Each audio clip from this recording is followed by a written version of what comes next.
আজকে পালং চিকেন রান্না করব।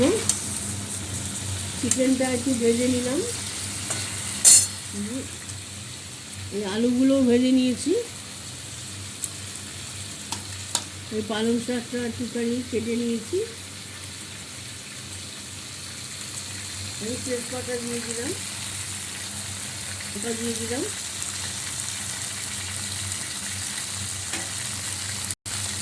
পেঁয়াজটা বেরেস্তা করে রেখেছি, দিয়ে দিলাম।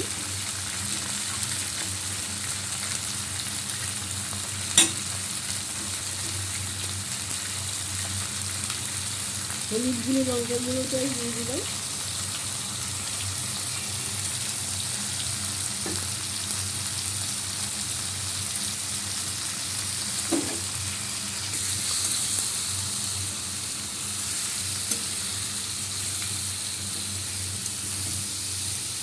শাক দিয়ে এইভাবে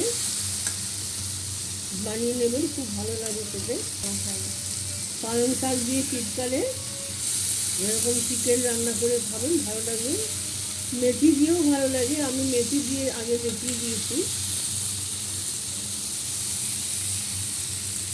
বন্ধুরা, আমার ফেসবুক থেকে একটু ফলো করবেন, আর ইউটিউব থেকে সাবস্ক্রাইব করবেন। ফলোয়ার একদমই হচ্ছে না, একটু ফলোয়ার করতে হবে।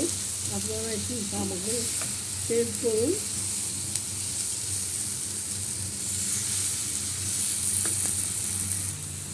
এই শাকটা দিয়ে দিচ্ছি।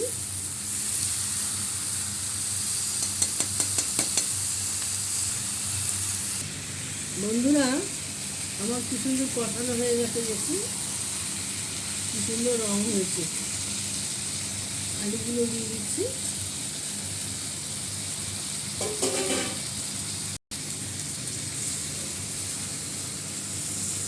এইভাবে পালং চিকেন রান্না করবেন বন্ধুরা, খাওয়াটা জমে যাবে। খুব ভালো খেতে হয় এগুলো। শাক খাওয়া হয়, বাচ্চারা শাক খেতে ঝামেলা করে, ওদের এইভাবে রান্না করে খাওয়াবেন, দেখবেন ওরা খুব ভালোবেসে খাবে। গরম জল দিয়ে দিচ্ছি, মাংসটা একটু সিদ্ধ হবে।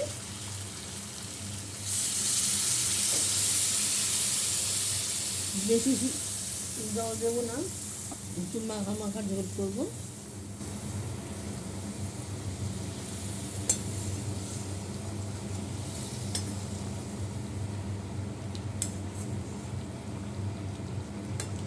গরম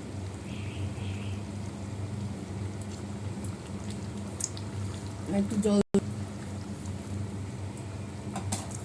গরম মশলাটা দিয়ে দিলাম।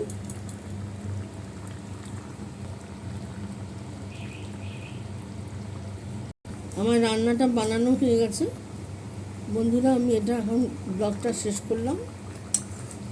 এইভাবে বানাবেন। নমস্কার, একটু ঢাকা দিয়ে রাখি।